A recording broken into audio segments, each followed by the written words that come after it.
San Luis Obispo, an arrest has been made in the KRISTIN Smart case, a former Cal Poly student missing for nearly 25 years. Cal Poly student-run company Harvestly brings the farmers market right to your door.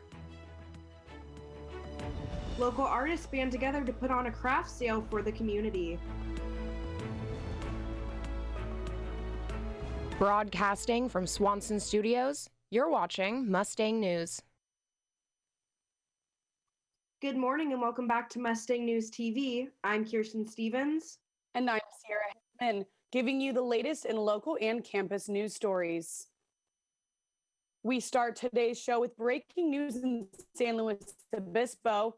The prime suspect for the disappearance of late Cal Poly student KRISTIN Smart, Paul Flores, has been arrested this morning in his home in San Pedro. His father, Ruben, has also been arrested on charges of accessory at his home in Arroyo Grande.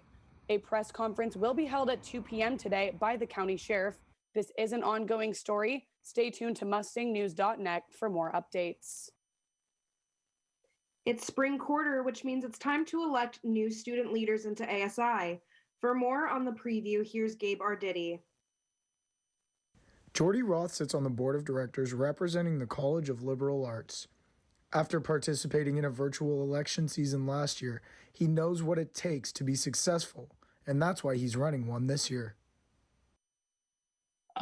It's going to be on a webinar format from Mustang News. The link is actually online on the ASI website. You can find it. If you look up ASI events, the presidential debate is one of the first things you'll find, and it has the link there, as well as on the Mustang News website. There will be a live stream of the event. Yeah, I really want to see if there's any fresh new ideas to bring to the table. I think every year we sometimes we'll see individuals bring ideas that feel very recycled from previous years, but I'd be interested to see if there's anything new that anyone has to bring to the boat. To hear Brian Krog and Tess Laurie debate about these topics and many more, make sure to tune into the ASI Presidential Debate this Thursday. Election will be held April 21st through the 22nd. We can't wait to see what each candidate has to offer. Make sure to tune in. Cal Poly student-run company Harvestly brings the farmers market right to your door. Reporter Ruby Tinkup has more on how they are helping vendors during the pandemic. $50 and a couple tomato seeds. That's all it took to jumpstart Walter Lafke's passion for agriculture. As an agricultural business major at Cal Poly, Lafke learned about prominent distribution issues in the local agriculture economy, which inspired his booming business venture, Harvestly. The company was founded on the problem of these local agriculture companies that has been present for a long, long time. Harvestly connects local San Luis Obispo County farmers and vendors with consumers, delivering fresh produce and products directly to the consumer's door. Vendors can bring their products to the Harvestly Fulfillment Center, where they are packaged for the customer by the Harvestly crew and sent out for delivery. We're set up as a public benefit corporation, which means right there alongside return shareholder value in our bylaws is return community value. So we're trying to build community and really support those small businesses. Launched right before the pandemic, Harvestly has been able to thrive while also aiding businesses that have been struggling to reach consumers. Harvestly has provided a means for me to get my soup to a much farther reach, and it would be something I'd be incapable of doing on my own. So it's really been a benefit to my business. While their success could be partially attributed to the increased need for food delivery services, Lafke says their sales charts show continued growth of the company despite COVID-19 case numbers being on the decline. We started to see the two charts go in reciprocal directions, which really proved to us that this wasn't just because of the pandemic. This is a need that has been present, and COVID was really just an opportunity for us. Local soup maker Stephanie Nye agrees. It's always been a disconnect between me being the soup maker, getting my stuff to the people, and they're just like that little middleman that we needed to catapult that into a little bit of an expansion, at least, in San Luis Obispo County. This is exactly what Lafke envisioned for Harvestly. It's always been about the vendor. We work for the vendor. We work for, the micro business. We work for Stephanie. We come to work every day to help her grow her business. For Mustang News, I'm Ruby Tincup. Thank you, Ruby. I will definitely have to check out Harvestly for that farmer's market soup. And after the break, an update on the local weather and the Cal Poly's tennis team match against Fullerton this weekend. Maria, so how's work? It was fourth period biology. Our students just weren't getting how easily viruses spread. So Miss Bell and I had them role play a zombie virus outbreak. By the time they had all learned the lesson, all the living were dead. Hey, how's your job going? That big sales meeting I planned? Next year, I might get to go. Cool.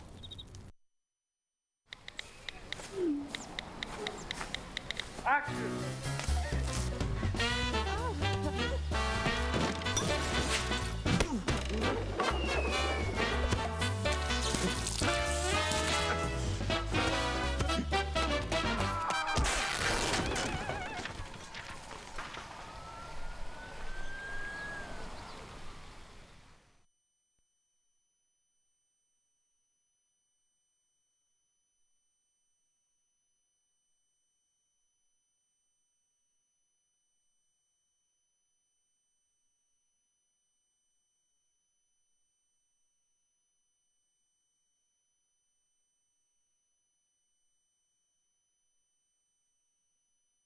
Today in San Luis Obispo, the high is set to a slightly chilly 58 degrees.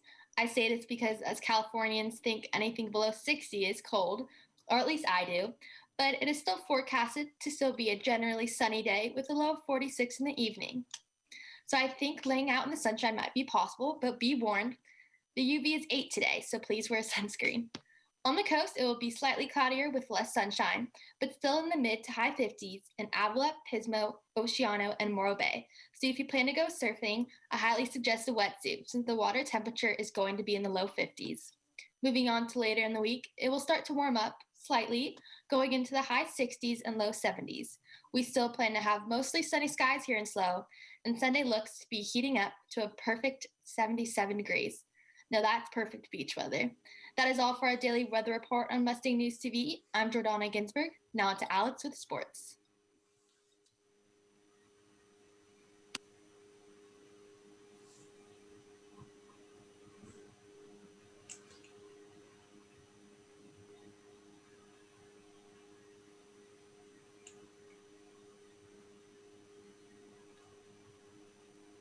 Thanks, Jordana.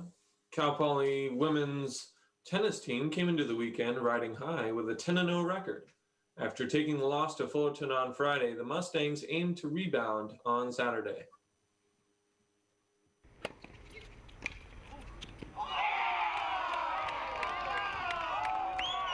In the last home match of the year, the women took on a struggling UC San Diego team. The Slugs eked out a win in doubles, but singles belonged to the Mustangs. Redshirt freshman Emily Ackerman improved to an 11-0 personal record, while redshirt freshman Delaney Dunkel helped seal the win. Overall, the Mustangs won 4 points to the Slugs 1. Saturday also marked the final home match for seniors Grace Oliphant and Mackenzie Worsnop. They were congratulated after the match for their strong play in all 4 years.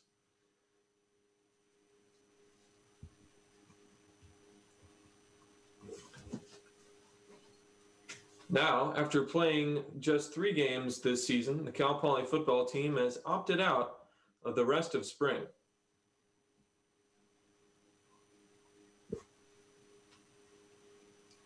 We go to Jordana Ginsburg with the story. The Cal Poly football team recently announced that they have decided to opt out of the rest of their 2021 regular football season.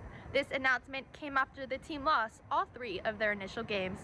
The decision to opt out was made primarily due to an unusually high number of injuries, leading to the team being unable to meet the 53 roster requirement for the Big Sky Conference.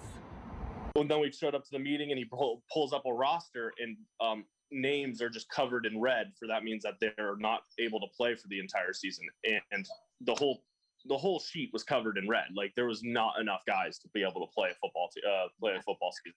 And of the people that were able to, all 24 of them were true freshmen that have never played college football before. And so it was just way too dangerous and not fair to a lot of the players to keep. One of the team employees elaborated on how restrictions during COVID-19 played a large role in the many injuries on the team. These injuries were probably due to COVID restrictions, however, because the football team was shut down multiple times over the last few months because of bad testing results, leaving multiple breaks in which conditioning couldn't be consistent, leading to players being injured for quite a bit of time afterwards. I look forward to seeing the football team compete this upcoming fall. With Mustang News, I'm Jordana Ginsburg.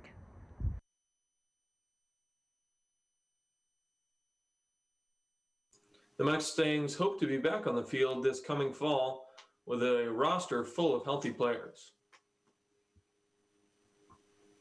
Thank you, Alex and Jordana. And coming up after the break, students' thoughts on the COVID-19 vaccine distribution and a look at the Coastal Creative Alliance's latest event.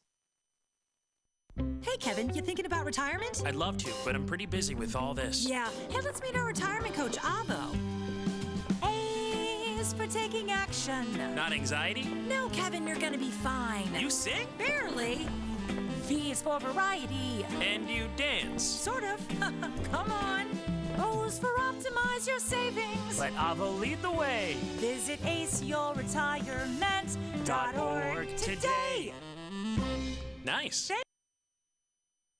Hey! There are amazing things to discover in the forest. Toothless, time to go! What you picking up on, bud? It's a whole hidden world of wonders. And the perfect place to spend time with family.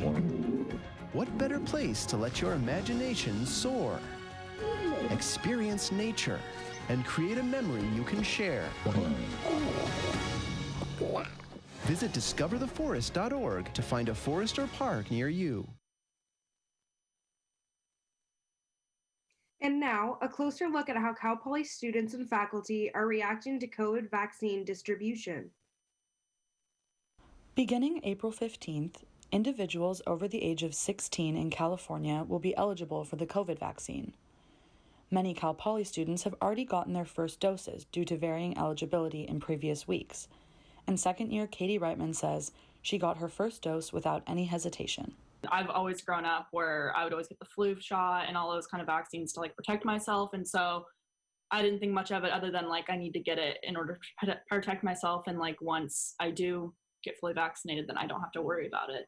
At present, the data suggests that both Pfizer and Moderna have incredibly high levels of efficacy, which is really exciting. Based on the phase 3 clinical trial data, I'm expecting that we'll be able to really see a huge drop-off in transmissions and hospitalizations as a result of more broad vaccination schedules. As vaccine distribution increases, students look forward to returning to in-person classes in the fall. I think the vaccine rollout is happening a lot quicker than I thought it was going to happen, and it's actually really exciting because it means that we're closer and closer to reaching herd immunity. I'm really excited. It's just like life is going to happen again. And especially just like, 'cause I know a lot of people like aren't being that safe. So it's like, great, like more protection is better for the community and everyone.